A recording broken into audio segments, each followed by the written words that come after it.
खुलुमबाय आं सिबि रानि ब्रह्म गोजोन फुंबिलिनि बयनिसिमबो गाहाम हामलायनायखौ जासिहरनाय थाबाय नोंथांमोननि थाखाय आं माखासे खौरां लानानै फैबावबाय अन्नानै भिडिअखौ जोबजासिम नायलांदो। गोथार बाथौ सानखौ मैयानि सानाव दाब दाब जायगायाव फालिनाय जादों। धोरोमारि हान्जा सुरनाय, फिरफिला बिरहोनाय, बाथौ थानसालियाव आरज गाबनाय, गोजोननि थाखाय फारौ बिरहोनाय, बिफां फुलि गायनाय बायदि बायदि हाबाफारिनि गेजेरजों मैयानि सानाव गाजा गोमजायै बाथौ सानखौ फालिदों बाथौ सिबियारिफोरा। बिटिआरजों लोगोसे गासै आसामावनो मैयानि सानाव गोथार बाथौ सानखौ बाथौ सिबियारिफ्रा गाजा गोमजायै फालिदों। तामुलपुरनि थाइगिरखारि चौकआवबो गाजा गोमजायै बाथौ सानखौ फालिदों। क'क्राझारनि बागानसालियाव थानाय बाथौ ट्रेडिसनेल एन्ड कालचारेल रिसार्च सेन्टारावबो गाजा गोमजायै बाथौ सानखौ फालिदों।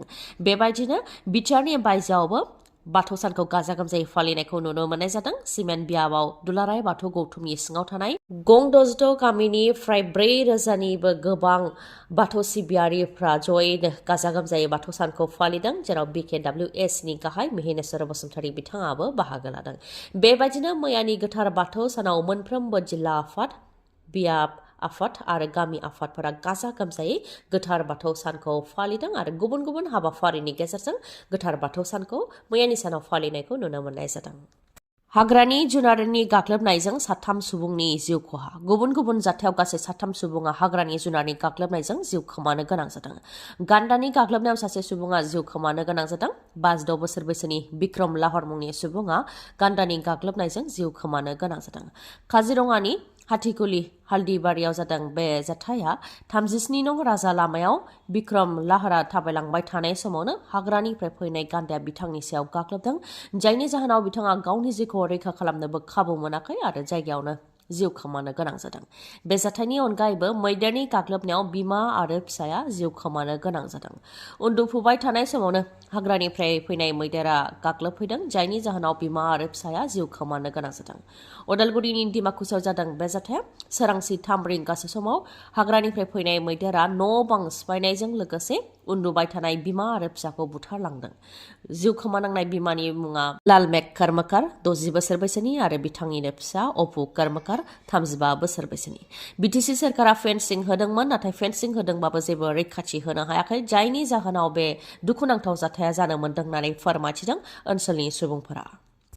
BTC बिसायख'थिया सेप्तेम्बर दानाव जानो हागौ। बिटिआर गोरोबथा सानजों लोब्बा लाखिनानै साननैनि हाबाफारिनि गेजेरजों खुंनाय हाबाफारियाव बाहागो लानानै BTC बिसायख'थिनि सोमोन्दै फोरमायथिदों डक्टर हेमन्त बिश्व शर्मा बिथाङा।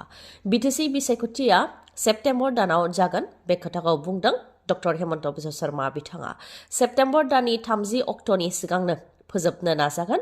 माबा जाहोनाव जेंना जायोब्ला 1 सप्ता बा 10 सान उन जागोन, नाथाय दुर्गा फुजानि सिगांनो फोजोबगोन आरो बिधान सभा बिसायख'थिनि एसे सिगांनो बिसायख'थिखौ फोजोबगोन होननानै बुंथिदों डक्टर हेमन्त बिश्व शर्मा बिथाङा। ओजोंहाय BTC बिसायख'थिखौ हारसिङै गेलेगोन होननानै बुंनाय डक्टर हेमन्त बिश्व शर्माया दा गावनि रावखौ सोलायनाय बायदिखौ नुनो मोननाय जादों। अदेबानि UPPL आरो BJP जयै बिसायख'थि गेलेगोननि इसारा होदों डक्टर हेमन्त बिश्व शर्माया। एलायन्स जानायनि बेलायाव बिथाङा बुंथिदों दि UPPLआ NDAनि एलायन्स दोलो आरो NDA हिसाबै सिगांबो जों जयै खामानि मावबोदों आरो बेबायदिनो सोलिगोन। BTC बा बिटिआर बिसायख'थिखौ माबोरै गेलेगोन बेखौ लानानै प्रमद बर' आरो दिलीप सयकियाया सावरायगोन होननानैबो बुंथिबाय बिथाङा। बेफोरनि अनगायैबो बिथाङा बुंथिबावदि गोजोन गोरोबथा खालामनायजों BTCआवल' नङा गासै आसामावनो गोजोना फैदों। सिगांनि समाव आसामखौ बोखावनायनि खोथा जायोमोन, नाथाय दा आसामनि खौसेनि गुबै आसाम बिधान सभा बेनि अधिवेशनानो क'क्राझाराव जानो थांगासिनो दङ। बिधान सभायावबो बर' राव हारिमुवा जायगा मोन्दों आरो दिनै खौसेथिनि थाखायनो बड'लेण्डआ जौगादों। सिगांनि समाव मोनसेल' मेडिकेल कलेज दंमोन, दा 2 जाबाय आरो बड'लेण्ड इउनिभार्सिटिनि अनगायै क'क्राझार इउनिभार्सिटिबो जानो थांगासिनो दं होननानै बुंथियो डक्टर हेमन्त बिश्व शर्मा बिथाङा। मख'नो गोनांदि मैयानि सानाव आसामनि गिबि मन्थ्रि डक्टर हेमन्त बिश्व शर्मा बिथाङा क'क्राझाराव बाहागो लाफैदोंमोन आरो बेयाव बाहागो लाफैनानै बिथाङा हरिनागुरियाव थानाय MCLA EMनि थाग्रा क्वार्टारखौ बेखेवनानै होदों, लोगोसे क'क्राझार इउनिभार्सिटि लुनो थाखाय अन्थाइ खाम्फा बेखेवदों आरो ग्रिनफिल्डआव थांनानै मिटिंआव बाहागो लाहैदों। आसाम सरकारा गांसे अफिसियेल मेमोरेन्डामनि गेजेरजों आसाम सरकाराव मावनाय 3rd आरो 4th ग्रेडनि मिउचुएल ट्रेन्सफारनि एसअपि फोसावदों। गुबुन गुबुन बिफानाव मावनाय आसाम सरकारनि 3rd आरो 4th ग्रेडआव मावनाय मावथिफोरा मिउचुएल ट्रेन्सफार लानो थाखाय गोबां एप्लिकेशन होदों होननानै मेमोरेन्डामनि गेजेरजों मिथिहोदों। गुबुन गुबुन एपइन्टिं अथरिटिनि गेजेराव कोअर्डिनेशननि गेजेरजों मिउचुएल ट्रेन्सफारखौ खालामनो नांगोन। बेनि थाखाय गाइडलाइन बा एसअपिखौ फोसावनानै होदों। एसअपिनि बायदिब्ला एखे बिफाननि गेजेराव मिउचुएल ट्रेन्सफार जागोन। एखे बिफानाव एखे ग्रेड जानो नांगोन। एखे सार्भिस रुलनि सिङाव गोग्लैनाय जानो नांगोन। नेचार आरो क्वालिफिकेशनाबो एखे जानो नांगोन। गुबुन गुबुन बिफानाव मावनाय 3rd आरो 4th ग्रेडनि मावथिफोरा बेनि थाखाय एप्लिकेशन होनो हागोन। गासै सार्भिस पिरियडआव खेबनैल' मिउचुएल ट्रेन्सफारखौ लानो हागोन। मिउचुएल ट्रेन्सफार लानायफोरा गोदान एस्टाब्लिशआव सिनियरिटि आरो लोगो लोगो प्रमोशन दाबि खालामनो हानाय नङा। बेफोरनि अनगायैबो माखासे एसअपिखौ फोसावदों। बे नटिफिकेशनखौ नोंथांमोनहा नायनो हागोन। गोदान बोसोरा बिटिआरनि बायजोआव थानाय बर'फोरनि थाखाय गोजोनथाव रादाब लाबोनो हागौ। बिटिआर गोरोबथानि 5 बोसोर उनाव BKWSआव खुंजानो हागौ बिसायख'थि। मख'नो गोनांदि बिटिआर गोरोबथानि गेजेरजों बिटिआरनि बायजोआव थानाय बर'फोरनि गावखुंथायनि थाखाय BKWS दानानै होनाय जादोंमोन। नाथाय बिटिआर गोरोबथाया 5 बोसोर जानायनि उनावबो BKWSआव गामि सोनाय जायाखै, बियाब दानाय जायाखै आरो बिसायख'थिबो खुंनाय जायाखै। जायनि जाहोनाव BKWSआ दाजादोंब्लाबो जेबो फिथाइ थायाखैमोन। दा 2025 मायथाइनि गेजेरावनो बिसायख'थिखौ खुंनो रादाय होदों आसामनि सोलोंथाइ बिफाननि मन्थ्रि डक्टर रनज पेगु बिथाङा फोरमायथिदों दि BKWSआव गामि सोनो थाखाय लिस्टखौ थि खालामनाय जाखाबाय। थाबैनो नटिफिकेशन होगोन आरो बियाब दानाय जागोन। 2025 गेजेरावनो बिसायख'थिखौ खुंनाय जागोन होननानैबो बुंथिदों बिथाङा। बिटिआर गोरोबथानि 6.3 दफानि गेजेरजों फरायसालिखौ सोरखारि खालामनायनि बेलायावबो बिथाङा माखासे खोथा बुंथिदों। बिथाङा बुंथिदों दि बेनि थाखाय केबिनेटआव साब कमिटि दानाय जाबाय। फेब्रुवारि दाननि गेजेरावनो रिपर्टखौ गथायगोन होननानै फोरमायथिदों डक्टर रनज पेगुआ। मख'नो गोनांदि खौसेथि बर' सुबुं आफादनि बानजायनायाव 5थि बिटिआर गोरोबथा सानखौ धेमाजिनि सिमेन्ट सापरियाव खुंनाय जादोंमोन। बे हाबाफारियावनो डक्टर रनज पेगु बिथाङाबो बाहागो लादोंमोन। बेयाव बाहागो लानानैनो बिथाङा BKWSनि सायाव बिबुंथि होनायजों लोगोसे बिटिआर गोरोबथानि 6.3 दफानि गेजेरजों फरायसालिफोरखौ सोरखारि खालामनायनि सायावबो बिबुंथि होदों आरो बिटिआर गोरोबथानि मोनफ्रोमबो दफाफोरखौ मावफुंनाया आसाम सोरखारनि बिबान दं होननानैबो बुंथिदों बिथाङा।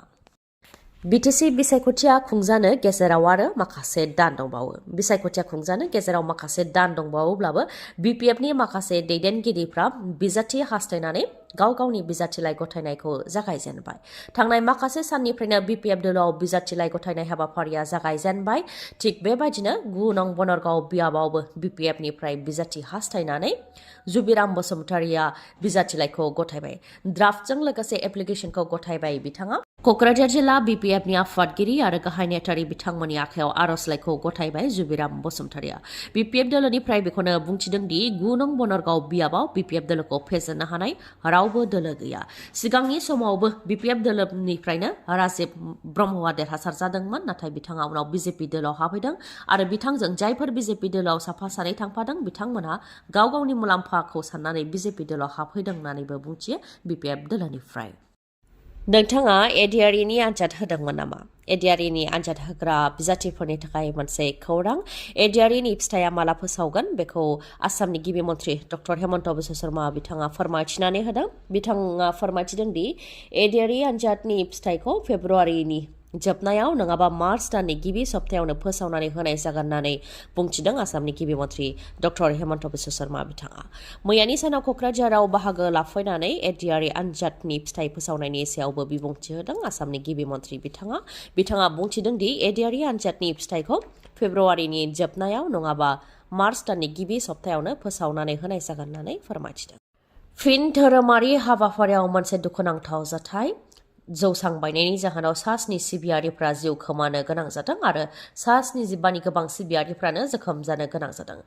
65 फिट गोजौनि जौसाङा बायग्रुबनायनि जाहोनावनो बे दुखुनांथाव जाथाया जानो मोन्दों। उत्तर प्रदेशनि भागपत नोगोरनि साखाथियाव थानाय भारत तेहसिलाव जादों बे जाथाया थैनायनि सुबुं अनजिमाया आरोबाव बांबावनो हागौ होननानै मिथिनो मोननाय जादों मानोना गोबां सुबुङानो गाज्रियै जोखोम जादों होननानै रिपर्टआव मोननाय जादों।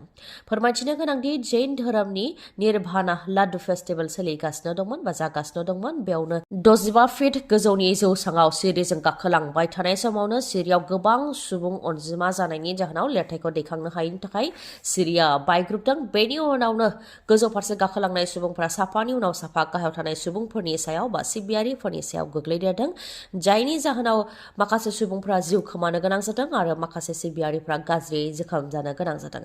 रिपर्टनि बायदिब्ला 7 सिबियारिफ्रा जिउ खोमानो गोनां जादों आरो 7 गोबां सिबियारिफ्रा जोखोम जानो गोनां जादों। फुंनि 7 रिंगानिफ्राय 8 रिंगासोनि गेजेरावनो जानो मोनदों बे जाथाया। नोंथांनि मेगनाव जेंना जादों नामा? जुदि जेंना जादोंब्ला आरो नोंथाङा मेगननि मोजां डक्टर नागिरदोंब्ला नोंथांनि थाखाय मोजां खौरां। बङाइगावनि आइ हस्पिटालाव फैगोन सिनियर आइ स्पेशलिस्ट डक्टर प्रबिन बसुमतारी। बिथाङा एम्स निउ दिल्लीनि बारग' एसआर आरपिसि आरो दिल्ली जिएनसिटिनि बारग' आइ कनसालटेन्ट। डक्टर प्रबिन बसुमतारीनि अनगायैबो मेगननि डक्टर आश्राफुल आलम आरो डक्टर मेघाली शर्माखौबो बङाइगावनि आइ हस्पिटालाव नोंथांमोनहा मोननो हागोन। लोगोसेनो कम्पिउटार पेकनि गेजेरजों केटारेक्ट सार्जारि खालामनो हागोन, जेराव जेबो सानाय गैयालासे, सुथेनाय गैयालासे आरो गोख्रैनो गाहामाव फैफिननायखौ नोंथांमोनहा मोननो हागोन। आबुं थङा जाहैबाय बङाइगाव लवार आसाम हस्पिटालनि उल्था दिगाव बास स्टेन्डनि साखाथियाव। फुंनि 10 रिंगानिफ्राय मोनाबिलि 7 रिंगासिम मेगननि डक्टरखौ मोननो हागोन बे बङाइगावनि आइ हस्पिटालाव। माबाफोर सुलुं लानो गोसो दंबावोबा नोंथांमोनहा 6900949900 बे नाम्बाराव खौरां लाहरनो हागोन। गोजोन्थों। दिनैनि भिडिअआ एसेनोसै। गाबोन आरो गोदान भिडिअजों लोगो मोनफिनबावगोन। नोंथाङा दासिमबो आंनि चेनेलखौ साबस्क्राइब खालामाखैबा अन्नानै साबस्क्राइब खालामदो, लोगोसे लाइक, कमेन्ट आरो शेयार खालामनो दाबाव। गोजोन्थों।